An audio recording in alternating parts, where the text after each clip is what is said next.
Hi friends, இன்றைக்கி இந்த வீடியோவில் ஆந்திர மாநிலத்தில் இருக்கிற விஜயவாடாவை சுற்றி பார்க்க போகிறோம். சென்னையிலேருந்து காலம்புற 7 மணிக்கு கிளம்புற கோரமண்டல் எக்ஸ்பிரஸில் விஜயவாடா நோக்கி போனோம். இந்த காலை நேரத்து ரயில் பயணங்கள் ரொம்ப இனிமையானவை. இயற்கை எண்ணெய் ஒரு இடத்துலேருந்து இன்னொரு இடத்துக்கு கொஞ்சம் கொஞ்சமாக மாறிண்டே வர்றது அந்த ஜன்னல் வழியாக பார்க்குறது ஒரு தனி அனுபவம்.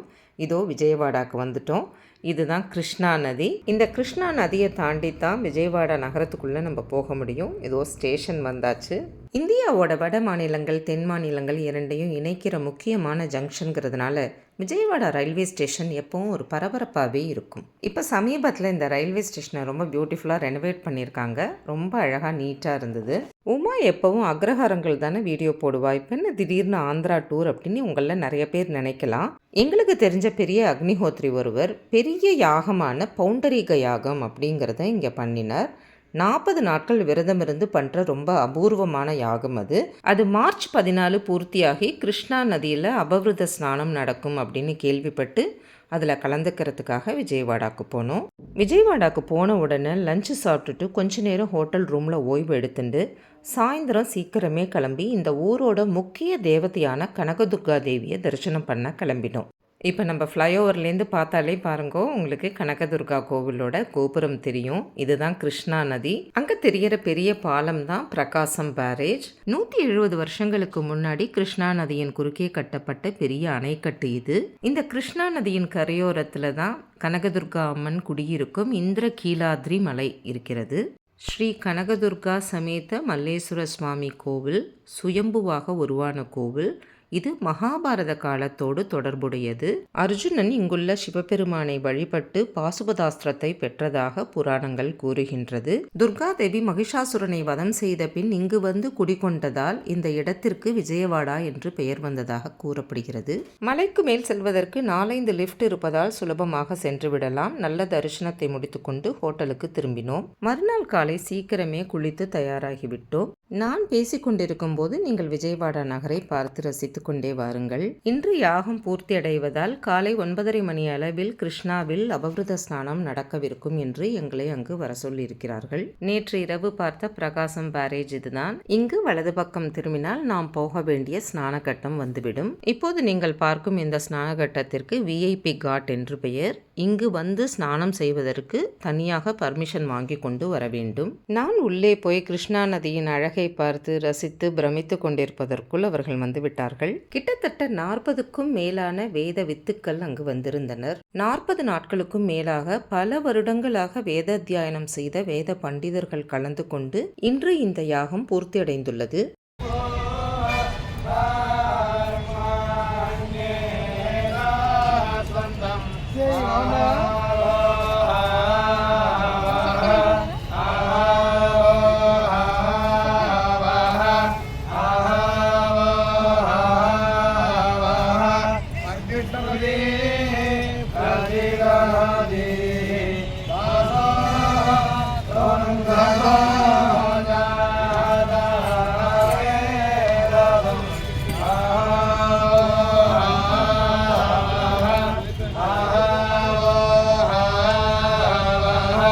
கேட்பதற்கு எத்தனை தெய்வீகமாக இருந்தது இல்லையா?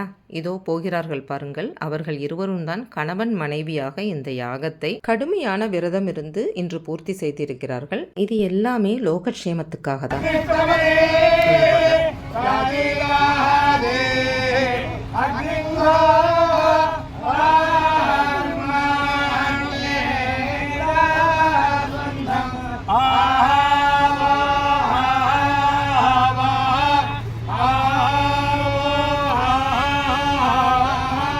அங்கு அவர்கள் பூஜைகளை பண்ணி கொண்டிருக்கும் போது இங்கு பெண்கள் எல்லோரும் அன்று ஹோலி என்பதால் ஒருவருக்கொருவர் மஞ்சள் குங்குமம் எல்லாம் தடவிக்கொண்டு ஹோலி கொண்டாடினோம். இவர்களது குடும்பங்கள் பல தலைமுறைகளாக அக்னிஹோத்ரிகளாக வாழ்ந்து வருபவர்கள். வேதத்துக்காகவே தங்களது வாழ்க்கையை அர்ப்பணித்து கொண்ட அற்புதமான மனிதர்கள் இவர்கள். நாங்களும் இவர்களுடன் சேர்ந்து அபவிருத ஸ்நானம் செய்யும் பாக்கியத்தை பெற்றோம். ஸ்நானம் நல்லபடியாக முடிந்த பின் அவர்கள் அனைவரும் கிளம்பி யாகசாலைக்கு திரும்ப சென்று விட்டார்கள். நாங்கள் இங்கே பக்கத்திலேயே இருக்கும் உத்தராதி மடத்திற்கு சென்றோம். வெங்கட் அங்கு தனது மதிய உணவை முடித்து கொண்டார். அன்று காரடியான் நோன்பு என்பதால் நான் எதுவும் சாப்பிடவில்லை. இப்போ நாங்கள் ஹோட்டல் ரூமுக்கு போய் கொஞ்ச நேரம் ஓய்வு எடுத்துட்டு சாயந்தரம் 4 மணிக்கு கிளம்பி திரும்பி இங்கே உத்தராதி மடத்துக்கு மடத்துக்கு வந்து இங்கே தான் நான் காரடையா நோன்பு பண்ண போகிறேன். அடை பண்ணுறதுக்கு தேவையான அரிசி மாவு, வெல்லம் எல்லாமே ஊர்லேருந்து எடுத்துன்னு வந்திருக்கேன். சரியாக சாயந்தரம் 4:15 மணிக்கு உத்திராதி மடத்துக்கு வந்துட்டேன். மடுசார் புடவையெல்லாம் கட்டிண்டு. கிணத்து தண்ணி தான் மடி அப்படின்னு அங்கே இருக்கிற பட்ஜி சொல்லிட்டதுனால எத்தனையோ வருஷங்களுக்கு அப்புறம் கிணத்துலேருந்து தண்ணி இறைச்சேன். நான் சின்ன வயசில் அந்தியூர், சிவகாசி, அரூர் அந்த மாதிரி தண்ணி கஷ்ட ஊரில் நிறையா இருந்ததுனால கிணத்துலேருந்து தண்ணி இறைச்சி எனக்கு நல்ல பழக்கம். இன்னும் மறக்காமல் ரொம்ப சுலபமாக தண்ணி இறைச்சது ரொம்ப சந்தோஷமாக இருந்தது. அடுத்த சர்ப்ரைஸ் குமுட்டி அடுப்பில் சமைச்சது. நான் கேஸ் அடுப்பு இருக்கும் அப்படின்னு நினச்சிட்டு வந்தேன். குமுட்டியை பார்த்தோன்னே பயமாக இருந்தது. ஆனால் யூ ஒன்ட் பிலீவ், 4:30 மணிக்கு சரியாக காராமணியை வேக போட்டேன். அது வெந்து அதுக்கப்புறம் அதில் மாவை போட்டு கிண்டி அடை தட்டி வேக வச்சு எடுத்து 5:30 மணிக்கெல்லாம் நான் நோன்பு பண்ண உக்காந்தாச்சு. நான் ரொம்ப கொஞ்சமாக 1/2 டம்ளர் அரிசி மாவு தான் இழைச்சின்னு வந்திருந்தேன். ஒரு 20 அடை தான் வந்தது. மாவு கிண்டுறதுக்கு ஒரு பாத்திரம், அதை வேக வைக்கிறதுக்கு ஒரு பாத்திரம், 2 தட்டு, இவ்வளவு தான் பாத்திரங்கள். இதை வச்சுட்டே அவ்வளவு சுலபமாக சீக்கிரமாகவும் அடை தட்டி முடிச்சது ரொம்ப ஆச்சரியமாக இருந்தது.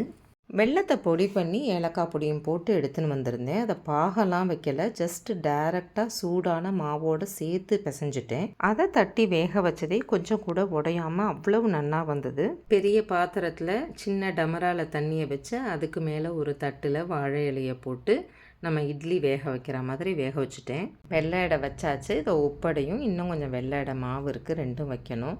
அடை பாருங்க எத்தனை நன்னா வந்திருக்குன்னு. இன்னைக்கு ஹோலிங்கிறதுனால ஹோலிக்கா தகன் பண்ணிட்டு இருக்கா. எல்லா அடையும் தயாராக எடுத்து இனிமேல் அங்கே போய் கயிறு கட்டிண்டு அடை சாப்பிட வேண்டியது தான். ஹைதராபாத்லேருந்து வந்திருந்த இந்த அருண் சர்மாங்கிற சாஸ்திரிகள் தான் எனக்கு முழுக்க ஹெல்ப் பண்ணினர். இந்த உத்திராதி மடத்தில் அவகிட்டக்க சொல்லி இந்த நோன்பு பண்ணுறதுக்கு ஏற்பாடு பண்ணி எல்லாம் செஞ்சது அவர் தான். உருகாத வெண்ணையும் ஒரடையும் வைத்து நான் உளமாற உன்னை பூஜித்தேன், ஒரு காலும் என் கணவர் என்னை பிரியாதிருக்க வேண்டுகிறேன் அப்படின்னு வேண்டிண்டு நல்லபடியாக கயிறு கட்டிண்டு அடைய சாப்பிட்டேன். அவளுக்கும் ஆளுக்கு 2 அடையை கொடுத்துட்டு மடத்துக்கு வந்திருந்த 2 சுமங்கலிகளுக்கு தாம்பூலம் வச்சு கொடுத்துட்டு திருப்தியாக இந்த நோன்பு முடிஞ்சுது. நான் மாவெல்லாம் எடுத்துன்னு வந்திருந்தாலும் வசதியாக ஒன்றும் அமையலைன்னா ஒரு பழத்தை வச்சு நைவேத்தியம் பண்ணிடலாம் அப்படின்னு தான் நினச்சிட்டு இருந்தேன். ஆனால் இவர் அருண் சர்மா சாஸ்திரிகள்னால எனக்கு நல்லபடியாக இவ்வளோ பெரிய க்ஷேத்திரத்தில் உத்திராதி மடத்தில் இந்த நோன்பு பண்ணுற பாக்கியம் கிடச்சது. பகவான் அருள்னு தான் நினச்சிட்டு இருக்கேன். நோன்பு முடிச்சுட்டு இந்த மடத்துக்கு பக்கத்துலேயே இருக்கிற ஸ்ரீ பிரமராம்பிகா சமேத மல்லிகார்ஜுன சுவாமி கோவிலுக்கு போனோம். இந்த ஊரோட ஹோல்சேல் மார்க்கெட் மாதிரி இருக்கிற ஏரியாவில் நேரோ ரோட்ஸ்க்கு நடுப்புற இந்த கோவில் இருக்குது. இந்த கோவிலும் ரொம்ப புராதனமான கோவில். 5000 வருஷங்களுக்கு முன்னாடி மகாபாரத காலத்தில் யுதிஷ்டர் இங்கே வந்து இந்த சிவபெருமானை வழிபட்டதாக புராணங்கள் சொல்கிறது. பாருங்கள், கோவில் கோபுரத்தையே மறைச்சி எப்படி பில்டிங்லாம் கட்டின்னு இருக்கான்னு. இதெல்லாம் பார்க்கும்போது தான் மனசுக்கு ரொம்ப வருத்தமாக இருக்குது. இத்தனை குறுகலான தெருவில் இந்த கோவில் இருக்கே, ஏதோ சின்ன கோவிலாக இருக்கும் அப்படின்னு நினச்சிட்டு தான் உள்ளே போனேன். உள்ளே போய் பார்த்தா தான் அவ்வளோ பிரம்மாண்டமான கோவில், எல்லாம் கருங்கல் கட்டிடங்கள். இந்த கோவிலையும் நல்ல கூட்டம் இருந்தது. நிறைய பேர் விளக்கேற்றிண்டு அங்கங்கே உட்காந்துட்டு தியானம் பண்ணிட்டு பார்க்கறதுக்கே ரொம்ப சந்தோஷமாக இருந்தது. இந்த கோவிலோட பிரகாரத்தில் இடது பக்கம் காமேஸ்வரர் சந்நிதி இருக்குது. எல்லாரும் ஜலம் எடுத்து தானாகவே இந்த லிங்கத்துக்கு அபிஷேகம் பண்ணுறா. இந்த காமேஸ்வரரை தரிசனம் பண்ணிட்டு பக்கத்துலேயே இருக்கிற பிரமராம்பிகாவை தரிசனம் பண்ணினா வேண்டின்றது நடக்கும் அப்படின்னு நம்பிக்கை. அதனால் நிறைய பேர் இங்கே கூட்டமாக வரா. இந்த கோவில் பிரகாரத்தில் நிறைய சின்னதாக சன்னதிகள் இருக்குது. எல்லாம் தெலுங்கில் எழுதியிருக்கிறதுனால பாதி நமக்கு புரிய மாட்டேங்கிறது. இது கல்கி அவதாரம்னு நினைக்கிறேன். இந்த தூணெல்லாம் பாருங்கோ, நல்ல கருங்கல் தூண்கள், கிரானைட் மாதிரி பளபளன்னு இருக்குது. பாண்டவர்களின் மூத்தவரான தர்மராஜரால் கட்டப்பட்டு வழிபடப்பட்ட கோவில். இந்த பிரகாரத்தில் கொஞ்ச நேரம் உட்காந்துட்டு ஹோட்டலுக்கு கிளம்பி போனோம். நாளைக்கு காலம்புற சீக்கிரமே கிளம்பி மங்களகிரி பானக நரசிம்மரை தரிசனம் பண்ண போகணும். மேக் மை ட்ரிப் மூலமாக கார் புக் பண்ணிட்டு காலம்புறையே கிளம்பிட்டோம். நான் இப்போ இந்த வீடியோவில் உங்களுக்கு மங்களகிரி காமிக்க போகிறது கிடையாது. மங்களகிரியிலேருந்து விஜயவாடா திரும்பி வர வழியில் இருக்கிற உண்டவள்ளி கேவ்ஸ் அப்படிங்கிற இடத்த தான் இந்த வீடியோவில் நம்ம பார்க்க போகிறோம். விஜயவாடாவிலேருந்து பிரகாசம் பேரேஜ் வழியாக கிருஷ்ணா நதிக்கு அக்கறைக்கு போனோன்னா அங்கே இந்த உண்டவள்ளி கேவ்ஸ் இருக்குது. 4ஆம் அல்லது 5ஆம் நூற்றாண்டை சேர்ந்த ஒரே கல்லில் செதுக்கப்பட்ட, தட் இஸ் மோனோலித்திக் குடைவரை கோயில்கள் இவையெல்லாம். மேலே ஏறி போகிறதுக்கெல்லாம் படியெல்லாம் ரொம்ப வசதியாக இருக்குது. நம்ம உள்ளே போன உடனே முதல்ல பார்க்குறது இதோ இங்கே இருக்கிற சின்ன குடைவரை கோயில். இதை தாண்டி போனோன்னா இந்த பிரம்மாண்டமான 4 அடுக்குகளை கொண்ட குடைவரை கோயிலை நம்ம பார்க்கலாம். ஆர்கியாலஜி டிபார்ட்மெண்ட் இதை பார்த்துக்கிறதுனால ரொம்ப நீட்டாக மெயின்டைன் பண்ணிகிட்டு இருக்காங்க. வீக்கெண்டுங்கிறதுனால ஓரளவுக்கு நல்ல கூட்டமும் இருந்தது. நிறையா யங்ஸ்டர்ஸ் தான் இங்கே வராங்க. ஒரு காலத்தில் புத்திஸ்ட் மொனாஸ்ட்ரியாக இருக்கலாம் அப்படின்னாலும் அதுக்கப்புறம் குப்தா பீரியடில் கட்டினதாக சொல்கிறாங்க. இது கிரவுண்ட் ஃப்ளோர். இங்கே இது மாதிரி தூண்கள் மட்டும்தான் இருக்குது, மற்றபடி எந்த சிற்பங்கள் எதுவும் கிடையாது. இந்த தூண்கள் மேலே இருக்கிற அடுக்குகளை தாங்கி பிடிச்சிருக்க மாதிரி இருக்குது. இப்போ நம்ம ஃபஸ்ட் ஃப்ளோருக்கு வந்திருக்கோம். இங்கேயும் 2 பக்கமும் தூண்கள் இருக்குது. ஒரு பக்கம் பால்கனி, முன்னாடி நின்று எல்லாத்தையும் பார்க்குற மாதிரி. இடது பக்கத்து சுவர்களில் நிறையா கடவுள்களோட சிற்பங்கள் வடிக்கப்பட்டிருக்கு. இந்த சிற்பங்கள் எல்லாமே ரொம்ப நுணுக்கமான வேலைப்பாட்டோடு இருக்குது. பிள்ளையார், பிரம்மா, அடுத்தது துவாரபாலகர்கள், நடுவில் ஒரு சன்னதி இருக்குது, ஆனால் அதை பூட்டி வச்சுருக்காங்க, உள்ளே எதுவும் இருக்கா மாதிரி தெரியல. பக்கத்துலேயே அழகான நரசிம்மமூர்த்தி, ஒரு பெரிய மலையை குடைஞ்சி எத்தனை அழகாக நேர்த்தியாக இவ்வளவு சிற்பங்கள்லாம் பண்ணியிருக்கா பாருங்கோ. இது இன்னொரு சன்னதி. 2 பக்கமும் துவாரபாலகர்கள் மாதிரி இருக்குது. உள்ள சன்னதியில் சுவாமி எதுவும் கிடையாது. நான் இந்த குகையோட முன்பக்கத்தில் இப்போ நின்றுருக்கேன். பாருங்க எப்படி குடைஞ்சி இந்த குடைவரை கோயிலாவா கட்டியிருக்கா அப்படின்னு. இந்த தூண்கள்லாம் பார்த்தா அப்படியே நேர்கோட்டில் கொஞ்சம் கூட பிசுறு இல்லாமல் அத்தனை ஒரு அழகாக இருக்குது. இது மலை மேலே இருக்கிறதுனாலையும் எழுத்தாப்பில் பெரிய ஏரி இருக்கிறதுனாலையும் இங்கே அப்படி ஒரு குளிர்ச்சியான காற்று அடிக்கிறது. இந்த தூண்கள் மேலே இருக்கிற சீலிங் இதிலெல்லாம் இருக்கிற கார்விங் வேலையெல்லாம் பாருங்கோ. இந்த 2 தூண்களுக்கு நடுப்புற இருக்கிற இடம் எத்தனை அழகாக மடிப்பாக கார்விங் பண்ணியிருக்கா பாருங்கோ. இந்த கலை நுணுக்கமே எனக்கு ரொம்ப வித்தியாசமாக இருந்த மாதிரி இருந்தது. ரொம்ப ரசித்து பார்த்தேன். இப்போ அடுத்தது நம்ம 3rd ஃப்ளோருக்கு போக போகிறோம். குறுகலான படியாக இருந்தாலும் ரொம்ப சிரமமாலாம் இல்லை. 3rd ஃப்ளோரும் ரொம்ப பியூட்டிஃபுல்லாக இருந்தது. இது 3rd ஃப்ளோருங்கிறதுனால இன்னும் வெளிச்சமும் ஜாஸ்தி, காற்றும் ஜாஸ்தி, ரொம்ப பியூட்டிஃபுல்லாக இருந்தது. இந்த 3வது அடுக்கில் உள்பக்கமாக எந்தவித சிற்பங்களும் கிடையாது. தூண்களில் அங்கங்கே கொஞ்சம் கொஞ்சம் வேலைப்பாடுகள் இருக்கிறதோடு சரி. ஆனால் இந்த மலை முகட்டில் 3 முனிவர்கள் உட்கார்ந்து தியானம் பண்ணுற மாதிரி போஸ்டரில் சிற்பமாக வடித்து வச்சுருக்காங்க. அது பார்க்குறதுக்கு ரொம்ப அழகாக இருக்குது. நீங்களே க்ளோஸ்அப்பில் பாருங்கள், ரொம்ப பியூட்டிஃபுல்லாக நீட்டாக பண்ணி வச்சுருக்காங்க. அந்த கடைசியில் இருக்கிற முனிவர் 2 பக்கமும் சிங்கத்தோடு இருக்கார். உள் பிரகாரத்தில் இது மாதிரி சின்ன சின்ன சிற்பங்கள் இருக்குது. இவர்கள்லாம் யார் என்னன்னு எதுவும் தெரியல. இந்த கேவ்ஸ் முழுக்கவே எந்த இடத்துலையும் எந்த விதமான குறிப்புகளும் எழுதி வைக்கவே இல்லை.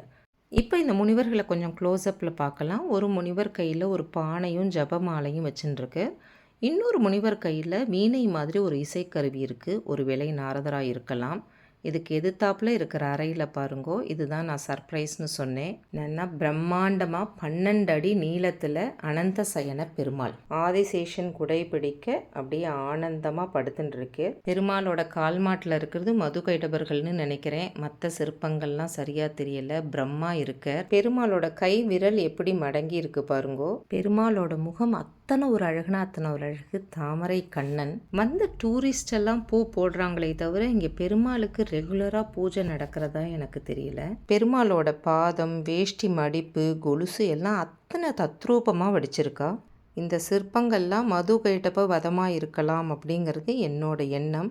பெருமாள் பாருங்கோ எத்தனை அழகாக சேவை சாதிச்சுட்டுருக்கார். இந்த சிற்பங்கள்லாமும் யார் என்னன்னு எனக்கு சரியாக தெரியலை. இந்த சிற்பங்கள்லாம் வலது பக்கம் கொண்டு போட்டுட்டு கொஞ்சம் கேரள சாயல் அடிக்கிறது. பெருமாள் ஆசை தீர இன்னொரு தடவை பார்த்து வேண்டிட்டு அங்கேருந்து வெளியில் வந்தோம். இந்த சிலைகள்லாம் எத்தனை அழகாக இருக்குல்ல. இந்த மேலே சீலிங்கில் இருக்கிற சிற்பங்கள் எல்லாம் பாருங்கோ. இந்த குடைவரை குகைகள் சிற்பங்கள் இதெல்லாம் பார்க்கும்போது நம்மளும் அவங்களோட சேர்ந்து 4th 5th செஞ்சுரிக்கு பின்னோக்கி போயிட்டா மாதிரி ஒரு உணர்வு வருது. இந்த அழகான குடைவரை குகைகளில் எல்லா இடத்துலையும் நின்றுண்டு என்னோட ஆசை தீர நிறைய ஃபோட்டோ எடுத்துட்டு அங்கேருந்து கிளம்பினோம். இதோ பிரகாசம் பேரேஜ் வந்தாச்சு. இதை தாண்டினோன்னா அந்த பக்கம் விஜயவாடா. இந்த பாலத்தோட நீளம் கிட்டத்தட்ட 1.25 கிலோமீட்டர். 1855ஆம் வருடம் பிரிட்டிஷாரால் கட்டப்பட்டது. கிருஷ்ணா நதி நீர் கடலில் கலக்கிறதுக்கு முன்னாடி ஒரு அணைக்கட்டு கட்டணுங்கிற சமயத்தில் அதை ஒரு பாலமாகவும் கட்டி விஜயவாடாவை ஆந்திராவில் இருக்கிற மற்ற நகரங்களோட இணைத்ததும் இந்த பேரேஜோட சிறப்பம்சம். முன்பு தெலுங்கானாவோடு ஒன்றிணைந்த மாநிலமாக இருந்த ஆந்திராவின் முதலமைச்சரான திரு பிரகாசம் அவர்களது பெயரை இந்த பாலத்திற்கு வைத்திருக்கிறார்கள். சனிக்கிழமை மத்தியானம் 2 மணிக்கு இந்த ரோடு எப்படி காலியாக இருக்குது பாருங்க. எனக்கு இந்த ஊர் டிராஃபிக் தான் ரொம்ப வேடிக்கையாக இருக்கும். ஒரு ரூல்ஸும் ஃபாலோ பண்ண மாட்டாங்க. எல்லாரும் எல்லா டைரக்ஷன்லையும் கிராஸ் பண்ணிப்பாங்க. என்ன ஃப்ரெண்ட்ஸ், விஜயவாடாவிலெல்லாம் சுற்றி பார்த்தீங்களா? அடுத்த வீடியோவில் மங்களகிரி பானக நரசிம்மரையும் மங்களகிரி புடவைகளையும் பார்க்கும் வரை உங்களிடமிருந்து விடைபெற்றுக் கொள்வது உமா வெங்கட். பாய்.